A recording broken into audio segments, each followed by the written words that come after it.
Gulf breaking ന്യൂസിലേക്ക് സ്വാഗതം. പ്രവാസ ലോകത്തെ വിവിധ വാർത്തകൾക്കായി ഈ ചാനൽ സബ്സ്ക്രൈബ് ചെയ്യൂ.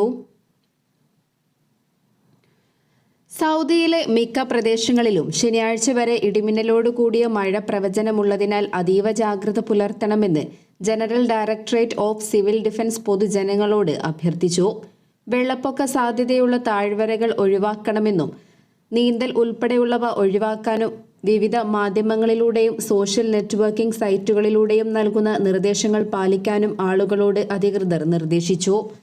മക്ക മേഖലയിൽ നേരിയതോ മിതമായതോ ആയ മഴയ്ക്ക് സാധ്യതയുണ്ടെന്നും സിവിൽ ഡയറക്ടറേറ്റ് വ്യക്തമാക്കി. വെള്ളപ്പൊക്കം, ആലിപ്പഴവർഷം, പൊടിപടലങ്ങളോടെയുള്ള കാറ്റ് എന്നിവയ്ക്കും സാധ്യതയുണ്ട്. ജിദ്ദ, മക്ക നഗരം, ബഹ്റ, അൽജമും, ഖുലൈസ്, അൽ ഖാമിൽ, റാബിക്, കുൻഫുദ, തായിഫ്, മെയ്സാൻ ആദം, അൽ അർദിയാത്ത്, അൽ മുവൈ, അൽ ഖോർമ, റാനിയ, തുർബ എന്നിവിടങ്ങളിലാണ് മുന്നറിയിപ്പുള്ളത്. റിയാദ് മേഖലയിലെ റിയാദ് നഗരം, അഫീഫ്, അൽ ദവാദ്മി, അൽ ഖുവയ്യ, ഷക്ര, അൽ ഖൻഗാത്ത്, അൽ സുൽഫി, അൽ മജ്മ, റുമ, അൽ റയാൻ, താദിഖ്, ദിറിയ, ധർമ്മ, അൽ മുസാഫ്മിയ, അൽ ദലം എന്നിവിടങ്ങളിലും നേരിയ മഴയും പൊടിക്കാറ്റും അനുഭവപ്പെടുമെന്നും ഡയറക്ടറേറ്റ് വ്യക്തമാക്കി. മദീനയെ നേരിയതോ മിതമായതോ ആയ മഴ ബാധിച്ചേക്കും. ആർട്ടിഫിഷ്യൽ ഇന്റലിജൻസ് സേവനങ്ങൾ കൂടി ഉൾപ്പെടുത്തി നവീകരിച്ച മെട്രാഷ് 2 ആപ്പ് പുറത്തിറക്കിക്കൊണ്ട് ആഭ്യന്തര മന്ത്രാലയം. ആപ്പ് വഴി സേവനങ്ങൾ നേടുന്നതിനുള്ള നടപടിക്രമങ്ങൾ കുറയ്ക്കുകയും ഉപയോഗം ലഘൂകരിക്കുകയും ഡിജിറ്റൽ സുരക്ഷ ഉറപ്പാക്കുകയും ചെയ്യുന്നതിലൂടെ കൂടുതൽ ഉപയോക്തൃ സൗഹൃദ അനുഭവം നൽകുന്നതാണ് അപ്ഡേറ്റ് ചെയ്ത പുതിയ മെട്രാഷ് 2 ആപ്പ് എന്ന് ഖത്തർ ആഭ്യന്തര മന്ത്രാലയം അറിയിച്ചു. ആപ്പ് സ്റ്റോറിലും ഗൂഗിൾ പ്ലേയിലും ലഭ്യമായ ആപ്ലിക്കേഷൻ 100 പുതിയ സേവനങ്ങൾ ഉൾപ്പെടെ 440-ലധികം സേവനങ്ങൾ വാഗ്ദാനം ചെയ്യുന്നു. രാജ്യത്തിന് അകത്തായാലും പുറത്തായാലും ഉപയോക്താക്കൾക്ക് ഔദ്യോഗിക നടപടിക്രമങ്ങൾ പൂർത്തിയാക്കാൻ മികച്ച സൗകര്യങ്ങൾ ഈ പുതിയ സേവനങ്ങളിലൂടെ ഉറപ്പ് നൽകുന്നു എന്ന് ആഭ്യന്തര മന്ത്രാലയത്തിലെ communications and information systems director ജനറലും കോർഡിനേഷൻ ആൻഡ് ഫോളോ അപ്പ് കാര്യങ്ങൾക്കായുള്ള ആഭ്യന്തരമന്ത്രിയുടെ സെക്രട്ടറിയുമായ brigadier Jassim Al Buhashim Al Sayed അറിയിച്ചു.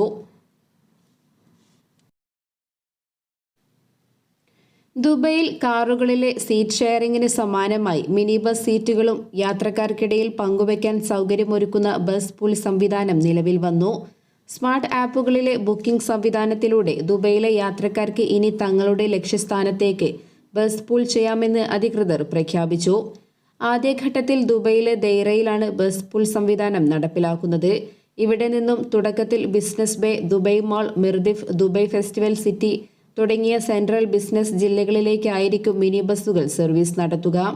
ക്രമേണ ദുബൈ എമിറേറ്റിന്റെ എല്ലാ ഭാഗങ്ങളിലും മിനി ബസ് പൂളിംഗ് സേവനം വ്യാപിപ്പിക്കാനാണ് പദ്ധതി. ബസ് പൂളിംഗ് സംവിധാനത്തിലൂടെ യാത്രാനിരക്ക് കുറക്കാം. എന്നാൽ യാത്രാ ദൂരവും സേവനത്തിനുള്ള ഡിമാൻഡും അടിസ്ഥാനമാക്കി ബസിന്റെ നിരക്ക് മാറും.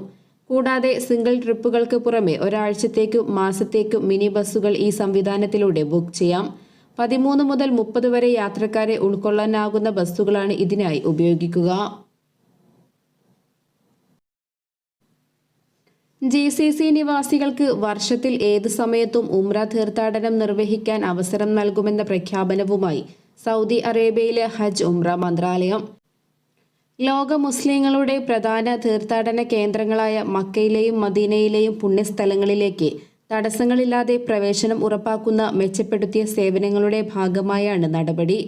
ഉംറ തീർത്ഥാടനത്തിന് എത്താൻ ആഗ്രഹിക്കുന്നവർക്ക് വിവിധ രീതികളിൽ ഉംറ വിസകൾ ലഭിക്കുമെന്നും മന്ത്രാലയം വ്യക്തമാക്കി. തീർത്ഥാടന സേവനങ്ങൾക്കായുള്ള സൗദി അറേബ്യയുടെ ഔദ്യോഗിക ഡിജിറ്റൽ ഗേറ്റായ നുസുക് പ്ലാറ്റ്ഫോം വഴി തീർത്ഥാടകർക്ക് ഉംറ പാക്കേജ് സ്വന്തമാക്കാം. അല്ലെങ്കിൽ അംഗീകൃത വിസ കേന്ദ്രങ്ങൾ വഴി വിസയ്ക്ക് അപേക്ഷിക്കാം.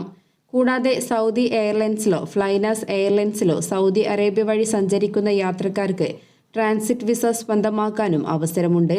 സൗദിയിൽ വിമാനം ഇറങ്ങിയ ശേഷം ഉംറ നിർവഹിച്ച് അവർക്ക് യാത്ര തുടരാൻ ഇതുവഴി സാധിക്കും. സന്ദർശകർക്ക് ഇലക്ട്രോണിക് വിസ പ്ലാറ്റ്ഫോം വഴി ഒരു ടൂറിസം വിസ തിരഞ്ഞെടുക്കാനും അതുപയോഗിച്ച് ഉംറ നിർവഹിക്കാനും രാജ്യത്തുടനീളമുള്ള പുണ്യസ്ഥലങ്ങൾ സന്ദർശിക്കാൻ കഴിയുമെന്നും അധികൃതർ വ്യക്തമാക്കി. 2024 ഡിസംബർ 31 വിസ പൊതുമാപ്പ് പദ്ധതി അവസാനിക്കുമെന്നതിനാൽ അതിനു മുമ്പ് ഈ അവസരം പ്രയോജനപ്പെടുത്തണമെന്ന് general directorate of residency and foreigners അഫയേഴ്സിലെ ഉന്നത ഉദ്യോഗസ്ഥൻ അനധികൃത താമസക്കാർക്ക് മുന്നറിയിപ്പ് നൽകി. UAE സെപ്റ്റംബർ 1 ആരംഭിച്ച പൊതുമാപ്പ് പദ്ധതി 2024 ഒക്ടോബർ 31 അവസാനിക്കുമെന്നായിരുന്നു ആദ്യം അറിയിച്ചിരുന്നത്. എന്നാൽ കൂടുതൽ പേർ അനധികൃതമായി രാജ്യത്ത് തങ്ങുന്നുണ്ടെന്നും അവർക്കായി പൊതുമാപ്പ് കാലാവധി നീട്ടി നൽകണമെന്നും ബോധ്യപ്പെട്ടതിന്റെ അടിസ്ഥാനത്തിൽ 2 മാസം കൂടി കാലാവധി നീട്ടി നൽകുകയായിരുന്നു. അതിനാൽ ഈ അവസരം ഉപയോഗപ്പെടുത്തി സ്റ്റാറ്റസ് ക്രമപ്പെടുത്തുന്നതിനോ പിഴകളോ പ്രവേശന വിലക്കോ ഇല്ലാതെ സ്വന്തം രാജ്യങ്ങളിലേക്ക് മടങ്ങുന്നതിനോ അനധികൃത താമസക്കാർ മുന്നോട്ട് വരണമെന്നും GDRFയുടെ director general lieutenant general Mohammed Al Marri ഓർമ്മിപ്പിച്ചു. ഖത്തർ ജനത ഇന്ന് ദേശീയ ദിനം ആഘോഷിക്കുകയാണ്. രാജ്യത്തുടനീളം വിവിധ പരിപാടികൾ ഇന്നും വരും ദിവസങ്ങളിലുമെല്ലാം അരങ്ങേറും. 2 ദിവസത്തെ ഔദ്യോഗിക അവധിക്ക് പുറമെ വാരാന്ത്യ അവധികൾ കൂടി കണക്കാക്കുമ്പോൾ ഇത്തവണ 4 ദിവസത്തെ അവധിയാണ് ദേശീയ ദിനത്തിൽ ലഭിക്കുന്നത്. സ്ഥിരം വേദിയായ ദർബൽസായിലാണ് ഇത്തവണയും പ്രധാന ആഘോഷങ്ങളെല്ലാം. ഒരാഴ്ച മുമ്പ് തന്നെ ഇവിടെ ആഘോഷം തുടങ്ങിയിരുന്നു. ഡിസംബർ 21 വരെയുള്ള ദിവസങ്ങളിൽ 104 സാംസ്കാരിക പരിപാടികളാണ് ഇവിടെ അരങ്ങേറുക. ഇതിനു പുറമെ Lusail, Boulevard, Katara, old Doha port, Msheireb, downtown എന്നിവിടങ്ങളിലെല്ലാം വിവിധ ആഘോഷ പരിപാടികൾ ഒരുക്കിയിട്ടുണ്ട്. അതേസമയം കോർണിഷിൽ നടക്കേണ്ടിയിരുന്ന ദേശീയദിന പരേഡ് ഇത്തവണയും ഒഴിവാക്കിയിട്ടുണ്ട്. പരേഡ് റദ്ദാക്കാനുള്ള കാരണം എന്താണെന്ന് വ്യക്തമാക്കിയിട്ടില്ല. ദേശീയദിനത്തോടനുബന്ധിച്ച് ഡിസംബർ 18, 19 തീയതികളിലാണ് രാജ്യത്ത് അവധി പ്രഖ്യാപിച്ചത്. വാരാന്ത്യ അവധി ദിവസങ്ങൾ കൂടി കഴിഞ്ഞ് ഡിസംബർ 22 ഞായറാഴ്ചയാകും അവധിക്ക് ശേഷം പ്രവൃത്തി ദിവസം പുനരാരംഭിക്കുക. അതേസമയം ദേശീയ ദിനാഘോഷ പരിപാടികളിൽ സ്വദേശികളെ പോലെ പ്രവാസികളും പങ്കാളികളാണ്. ഖത്തർ നൽകുന്ന സുരക്ഷിതത്വത്തിനും അവസരങ്ങൾക്കും രാജ്യത്തിന് നന്ദി പറയുകയാണ് പ്രവാസികൾ. 4 ദിവസത്തെ അവധി ഉപയോഗപ്പെടുത്തി വിപുലമായ പരിപാടികളുമായി തിരക്കിലാണ് പ്രവാസികൾ. വിവിധ സൗഹൃദ രാജ്യങ്ങൾ ദേശീയ ദിനത്തിൽ ഖത്തർ ഭരണകൂടത്തിന് ആശംസകളും കൈമാറി. ലോകത്തെ പ്രധാന മുട്ട ഉൽപാദന രാജ്യങ്ങളിൽ ഒന്നാണ് ഇന്ത്യ. ഇന്ത്യയിൽ വ്യാവസായിക അടിസ്ഥാനത്തിൽ മുട്ട ഉൽപ്പാദിപ്പിച്ച് കയറ്റുമതി ചെയ്ത് കോടികൾ സമ്പാദിക്കുന്ന മേഖല തമിഴ്നാട്ടിലെ നാമക്കലാണ്. ഇവിടെ നിന്നും പ്രധാനമായി മുട്ട കയറ്റുമതി ചെയ്യുന്നത് ഗൾഫ് രാജ്യങ്ങളിലേക്കും മാലദ്വീപ്, ശ്രീലങ്ക എന്നീ രാജ്യങ്ങളിലേക്കുമാണ്. എന്നാൽ അടുത്തിടെ ഗൾഫ് രാജ്യങ്ങൾ നടപ്പിലാക്കിയ നിയന്ത്രണങ്ങൾ ഇന്ത്യയിൽ നിന്നുള്ള മുട്ടകൾ കയറ്റുമതി ചെയ്യാൻ സാധിക്കാത്ത അവസ്ഥയിലേക്ക് എത്തിയിരുന്നു. കയറ്റുമതി ചെയ്ത മുട്ടകളാകട്ടെ ഗൾഫ് രാജ്യങ്ങളിൽ ഇറക്കാൻ സാധിക്കാതെ കെട്ടിക്കിടക്കുകയും ചെയ്തു. ഈ സാഹചര്യത്തിൽ കഴിഞ്ഞ ദിവസം ഖത്തറും ഒമാനും സ്വീകരിച്ച നടപടികൾ രാജ്യസഭയിൽ ചർച്ചയായി. ഇന്ത്യൻ മുട്ടകൾ ഇറക്കുന്നതിനുള്ള പെർമിറ്റ് ഒമാൻ നൽകുന്നില്ല എന്നതാണ് പുതിയ വെല്ലുവിളി. ചൊവ്വാഴ്ച മുതൽ പെർമിറ്റ് നിർത്തിയിരിക്കുകയാണ്. നാമക്കലിലെയും കേരളത്തിലെയും മുട്ട കയറ്റുമതി വ്യവസായത്തെയാണ് ഇത് കാര്യമായി ബാധിച്ചിരിക്കുന്നത്.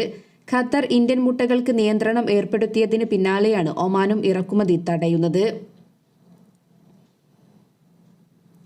കണ്ണൂരിൽ വീണ്ടും എംപോക്സ് സ്ഥിരീകരിച്ചു. പരിയാരത്ത് ചികിത്സയിലുണ്ടായിരുന്ന 2ാമത്തെയാൾക്കും രോഗം സ്ഥിരീകരിക്കുകയായിരുന്നു. തലശ്ശേരി സ്വദേശിയുടെ രക്തസാമ്പിൾ കഴിഞ്ഞ ദിവസം പരിശോധനയ്ക്ക് അയച്ചു. ഇയാളുടെ ആരോഗ്യനില തൃപ്തികരമാണ്. മുൻപ് വയനാട് സ്വദേശിക്കാണ് എംപോക്സ് സ്ഥിരീകരിച്ചത്. എംപോക്സ് രോഗികളുമായി സമ്പർക്കത്തിൽ വന്നവർക്ക് രോഗലക്ഷണങ്ങളുണ്ടെങ്കിൽ ആരോഗ്യവകുപ്പിനെ വിവരം അറിയിക്കണമെന്ന് ആരോഗ്യവകുപ്പ് മന്ത്രി വീണ ജോർജ് അറിയിച്ചു.